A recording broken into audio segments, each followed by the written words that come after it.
Hello and welcome to KennyRoy.com. I'm Kenny Roy. This is the Ask Videomail for the week of June 20th, 2011. Welcome to this site. Welcome to the site to the new members, and welcome back to the old. Thank you for coming. The Ask Videomail is where you can get your question in performance or character animation answered in a video just like this one. If you want to get your question answered, you've got to send it in. So send your Ask Videomail questions to webmaster@kennyroy.com. I go through all the questions and answer the one that I hope will help the most people get through their issues. Please take advantage of it. If you haven't sent one in, it's a fantastic way to interact with the site. It's the way to get the most value. I have a lot of people who send a lot of questions in, and they seem to ask the best questions, and I'm really happy that they do. But if I'd like to meet you guys, I kind of meet you through the questions that you send in. So I want to meet the rest of you. So send one in. Just give it a try. See what happens.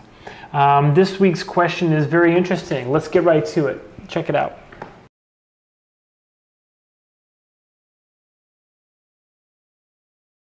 Ah, man.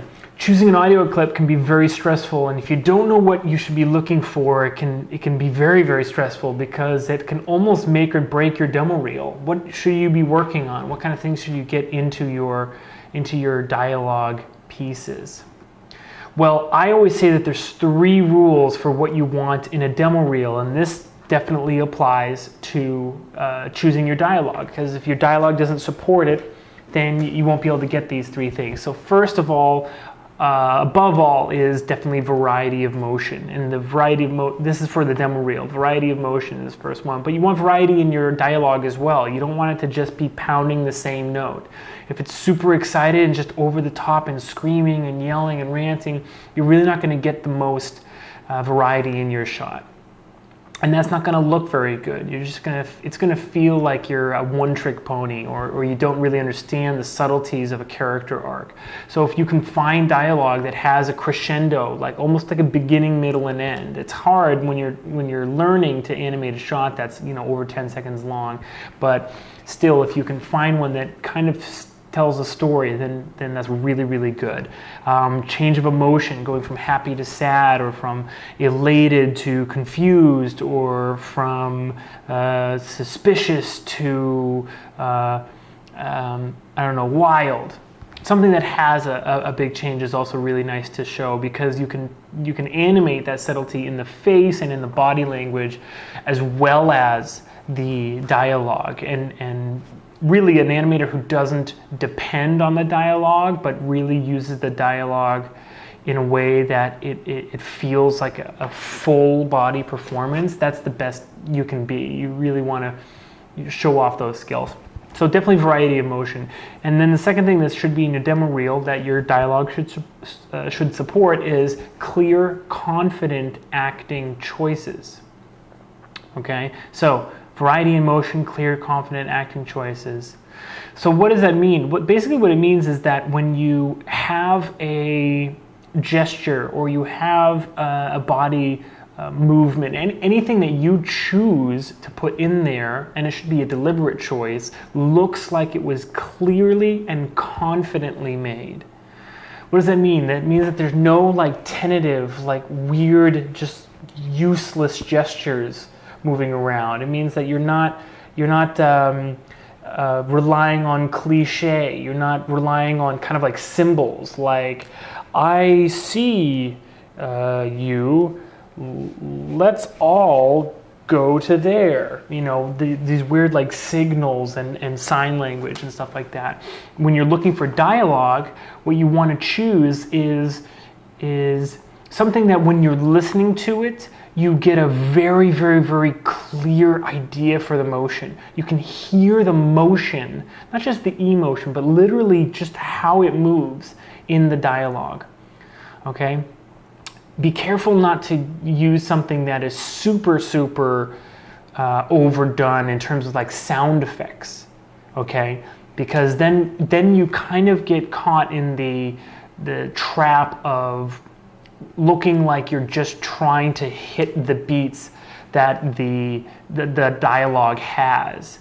So, if it, especially punches and stuff like that. So hey, ow, that hurt. you know, you wouldn't want to animate to that, because again, it's just, number one, it's timed out for you. You really have very little choice to begin with.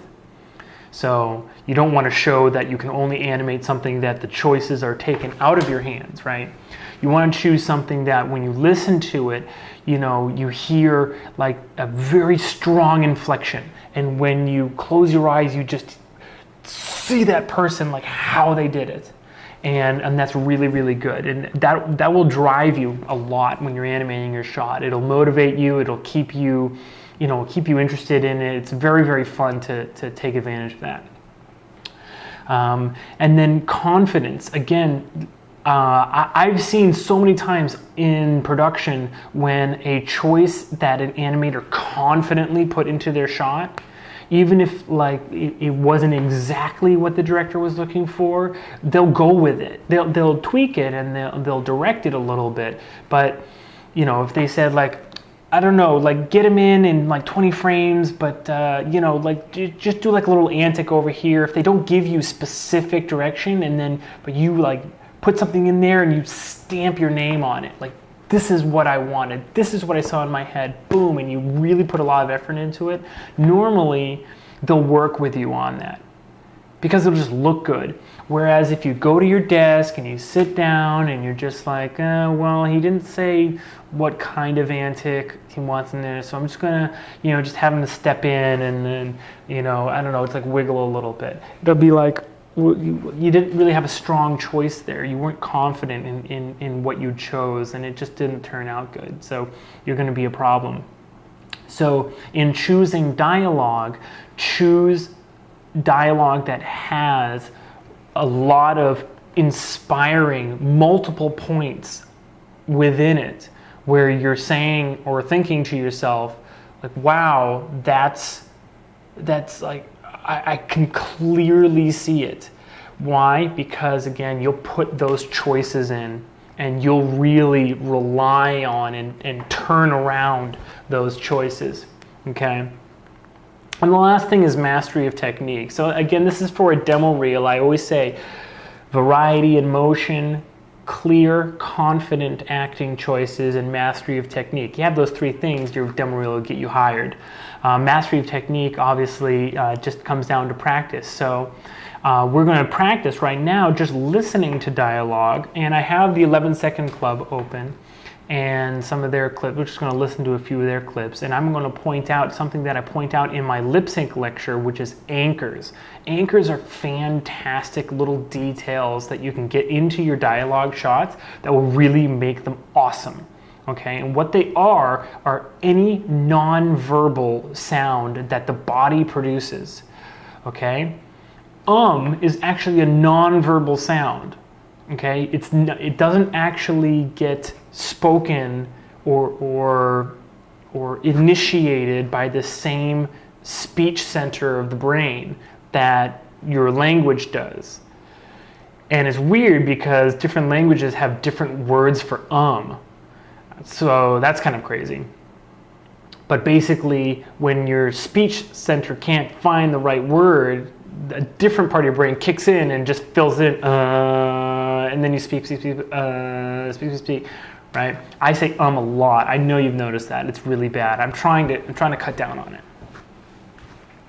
Okay, so any anchor that you can find in your dialogue, you want to just note it and make sure that you don't finish that shot without really nailing that anchor. And again, it's any nonverbal sound. It's little like you know, slips on the lips, really guttural or kind of let's say internal sounding throat sounds, like if someone is starting the word giraffe and they go grr, giraffe, giraffe, like that kind of where the air gets caught up, that sound, you want to note it and just say like, oh, that's a good anchor.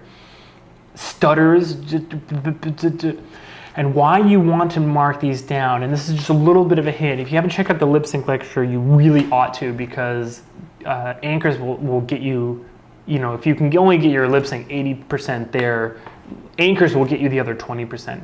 Why this is good is because anytime, all the time, in animation, when you want your animation to sell more, what you probably need to be doing is to be putting more of your motion into bigger controls. So if it's just the lips flapping, then you need to put a little bit more of it into the jaw, probably, but also head and neck and shoulders. So it's not just blah, blah, blah, blah, blah, like anime. It's, he's just doing a little bit of, nodding and emphasizing the words with his head.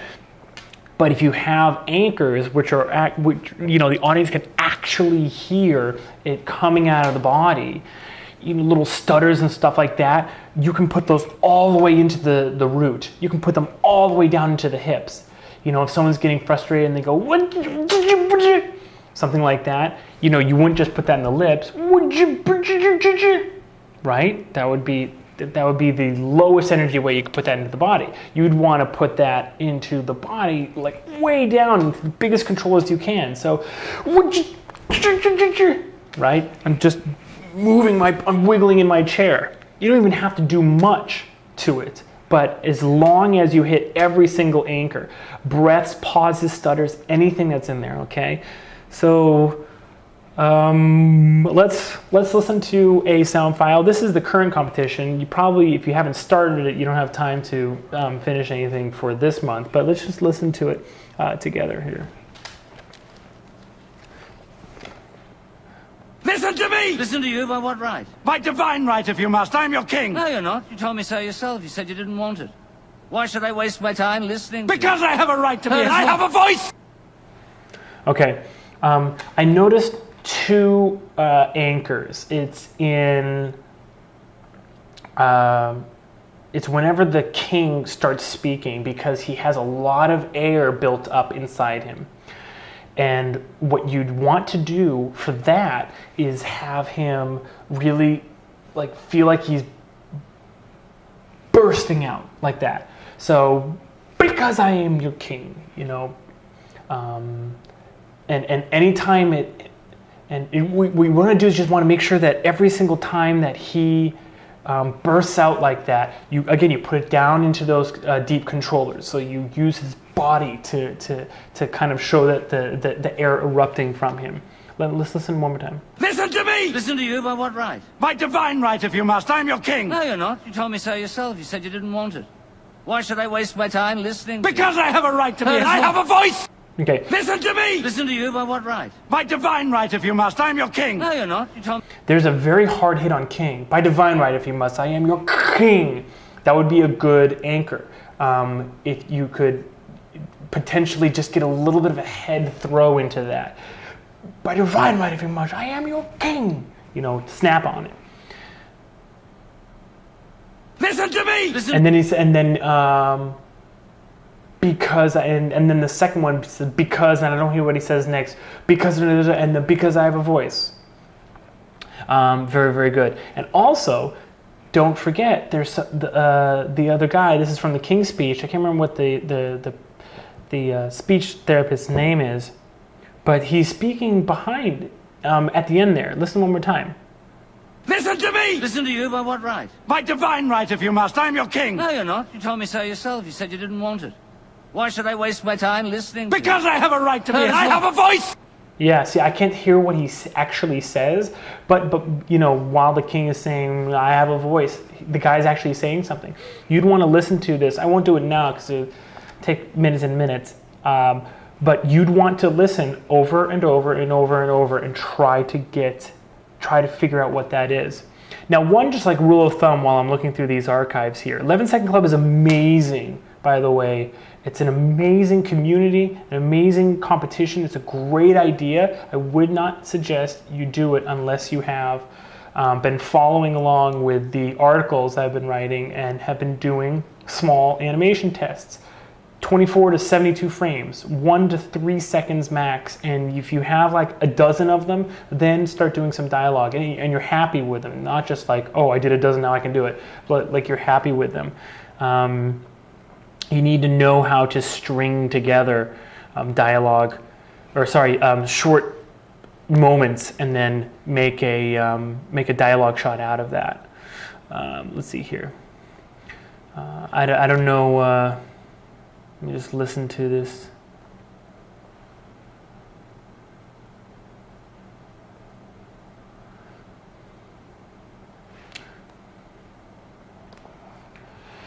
Here we go. You think posing as the devil, you think is gonna scare me? It ain't. If I had cloven hooves and a pointed tail, would you be more convinced? You're crazy. Okay. I'm not showing the animation because I think that probably would be, against the policy of 11-second club. But the audio is for everybody. So obviously this one has a lot of anchors in it in terms of breathing. The winning animation has a lot of that breathing put into it. I think it's really good. It could be even bigger actually for me. But let's just listen how much breathing there is in there. Especially the breathe in and then the breathe out on "you're crazy" is so good. Let's go right to that part. If I had cloven hooves and a pointed tail, would you be more convinced? You're crazy. Yeah. And the thing about breathing, remember, this is full of little tips and tricks. You don't want to do it in the mouth, not it looks weird. That's not how we breathe. We basically open our mouth and then our body does the breathing.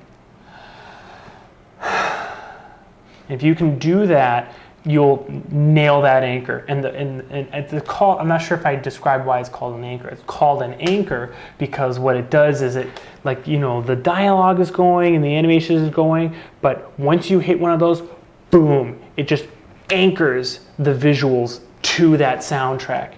And you cannot separate them. I love them. I love them, love them. All right, let's listen to one more.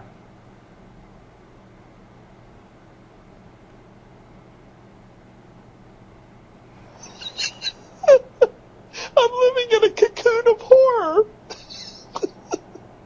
Yesterday I ate 9 cans of aerosol whipped cream.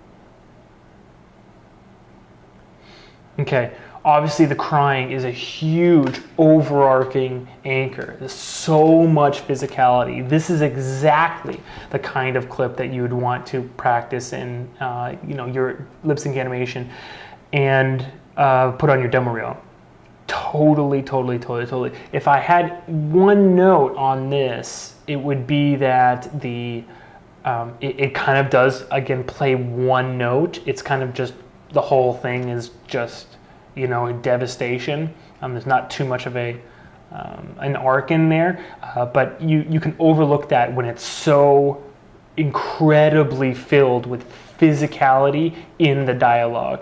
Crying, hysterically is amazing for that kind of thing.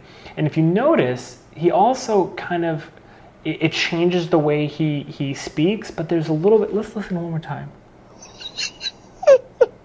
I'm living in a cocoon of horror. Oh, you know what I love? I'm living. The I'm living almost feels like one more whimper. It's like, I'm living. And then when he says cocoon of horror, the horror has like no air left in it. It's like horror. Then breathe out all your air and then say horror. Horror. Because of that, I would have him totally like exhaled and bent over, and on horror, like have just like that, like almost like a death wiggle, cocoon of horror. Did you hear that? Listen one more time. Listen closely. I'm living in a cocoon of horror. I love it. Yesterday I ate. And then the quick breathe in on yesterday, that quick breathe in, put it in. Yesterday. 9 cans of aerosol whipped cream. So, A very good question. It's hard to pick dialogue. I know it is, and it seems like it's so important, and it is important. It's a huge decision. What I just want you to make sure you're doing is, again, following the rules of what kind of shots you want on your demo reel, which is shots that demonstrate variety of motion, so variety in the dialogue, clear, confident acting choices, so that it has a, it has a character arc, and it has a lot of places where you can just really see the animation when you're listening to the emotions come out of the dialogue.